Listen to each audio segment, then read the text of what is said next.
If you are of Italian descent and you are looking to get Italian citizenship, then this is the right video for you. I'm going to talk about the absolute first steps that are necessary in order to begin this process. Cominciamo. Ciao a tutti, benvenuti sul mio canale. Hi everyone and welcome to my channel. I've had Italian citizenship since 2008, and while some of the details have changed, the absolute first steps that are necessary to begin this process have not changed. Stick around because a little bit later I'm going to reveal a tip, a strategy that I use to speed things up, at least on the American side. Okay, so let's get started. The first one is, are you Italian? Now this may seem like a stupid question, but what that means is, do you have an Italian ancestor? Is there somebody in your family who is from Italy? If the answer is yes, then you need to find out where they're from, when they were born, and when they came to the new country. This will be important later on. In my case, I was rather fortunate. I inherited my Italian citizenship through my great-grandfather, my paternal great-grandfather. I knew exactly where he was from, what his name was, and when he was born, and also the year that he came to the United States, and all this was very helpful. Now, for those of you who don't have this information, the first thing that I would do is I would go to Google and I would type in Ancestry. Now, there are numerous sites out there, and I really can't recommend one, but the point is that there are numerous ones out there. The next important step, and probably one of the most important ones that you need to ascertain, is did your ancestor become a citizen of that foreign country before the birth of the first child in that country? To better illustrate this topic, let's take a look at my family tree. So my great-grandfather, as I said, was from Italy. He arrived in the United States roughly around 1915. My grandfather was born in the United States and he was born in 1920. Fortunately, my great-grandfather never became a U.S. citizen. So what that means is that at the moment of my grandfather's birth, he automatically inherited Italian citizenship, and at that point, this citizenship is able to be passed down through the generations. So from my great-grandfather, to my father, and then to me.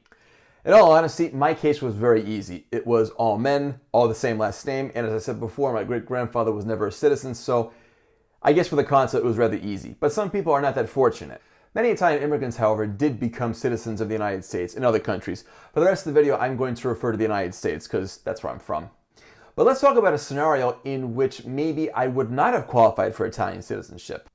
So as I said before, my great-grandfather came to the United States roughly around 1915, and my grandfather was born in 1920. Now, if my great-grandfather had become a citizen, say in 1917, 1918, at that point, I would not be able to get Italian citizenship. Why?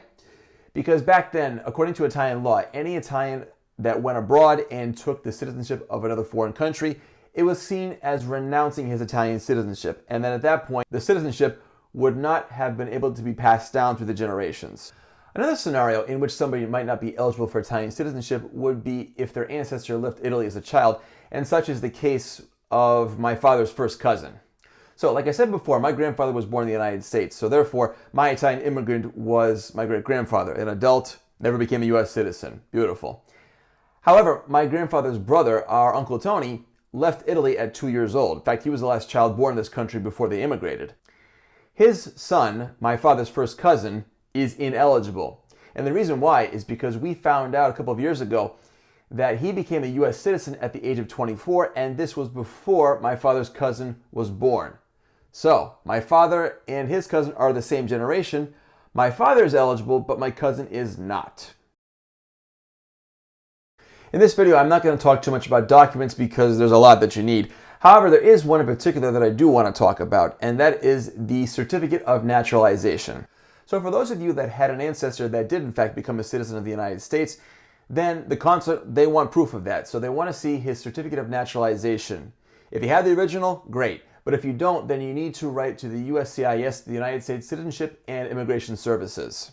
Now, if your situation is the same as mine, if you have an ancestor that never naturalized, that never became a U.S. citizen, the consulates in America still want to see that. So what you need to do is to write to either the USCIS, or you could also write to the National Archives, which is what I did.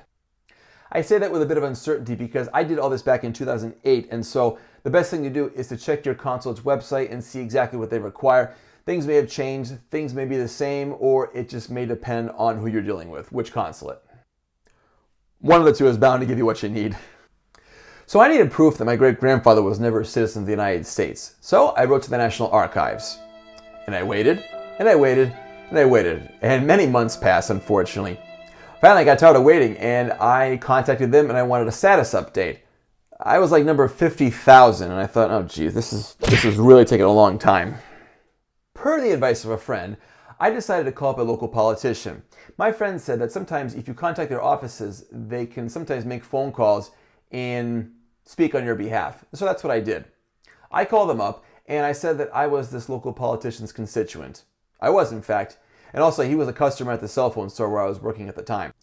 They said, well, we don't normally make those kind of phone calls, so we can't guarantee success. I says, if you could please just give them a call, then that's all I ask, and we'll see what happens.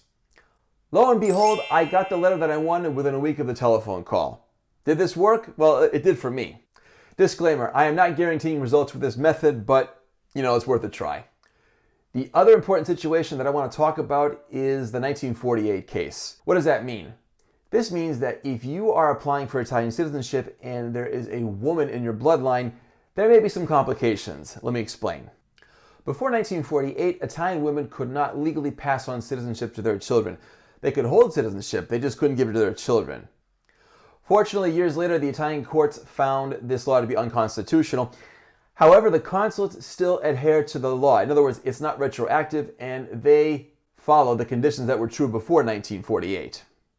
The crux of the law is this, that children born to an Italian mother before 1948 did not automatically become Italian citizens. If you are interested in obtaining Italian citizenship through an ancestor, and this ancestor is a woman, then do some research. See, in fact, if you are eligible or ineligible.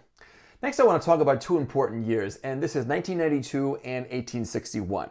If your Italian ancestor took up a foreign citizenship, then it was seen as giving up his Italian one.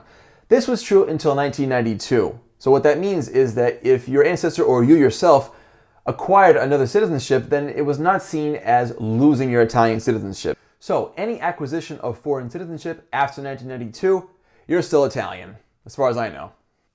1861, however, might be a bit less relevant, but let me explain. Italy became a country in 1861, so if you are looking to acquire Italian citizenship from an ancestor who was born before 1861, before Italy became a country, then you might not qualify. This ancestor would have to have been born on the day that Italy unified and alive afterward. Now, if you qualify, if you meet all the conditions, then the next thing that you have to do is to find your nearest local Italian consulate. I'm from Connecticut, and so therefore my experiences are all from the New York consulate. Unfortunately, they are not accepting applications at this time due to the COVID situation. However, I'm making this video as a reference. I want people to use this video for a long time, and I'm very confident that once conditions improve, once the consulates begin accepting applications again, then you will be able to use this video, so don't worry. As a side note, it was the same thing for my daughter's application. My daughter was born here in Italy, and she's now a U.S. citizen, and to apply to the American consulate, I had to send in all her documentation via mail. But I was able to go to the consulates, so I don't know why people can't go to the Italian consulates in the United States. I don't know. Please keep in mind that all the information presented in today's video is based on my experiences and on my interpretation of how to go about acquiring Italian citizenship through Jure Sanguinis, by Italian descent. Please do your own research before you undertake this matter because every case is different and you really want to get all the facts before you apply. There is a lot more that we can talk about in regards to Italian citizenship and how to apply, but the purpose of today's video was just to give you the initial steps that you need, some of the things that you need to clear up to find out if you are eligible to become an Italian citizen, or better yet, to inherit your Italian citizenship. Keep in mind that you don't become a citizen. You get this from your relatives. It's a birthright. That's why it's called Jure Sanguinis. So I really hope today's video was useful. I hope I have helped you to understand how to find out if you're eligible and to just take those initial steps towards getting your Italian citizenship. If you enjoyed today's video, make sure you give me a like. This does help out my channel. And also, if you want to see more videos like this in the future, make sure you subscribe. I do videos which are about Italian culture, but I also do videos which are of a helpful and practical nature in regards to living here, working here, and in today's case, citizenship. Grazie mille per l'attenzione, buona fortuna, ci vediamo alla prossima. Everybody, thank you very much for watching. Good luck with your Italian citizenship, and I will see you in the next one. Ciao.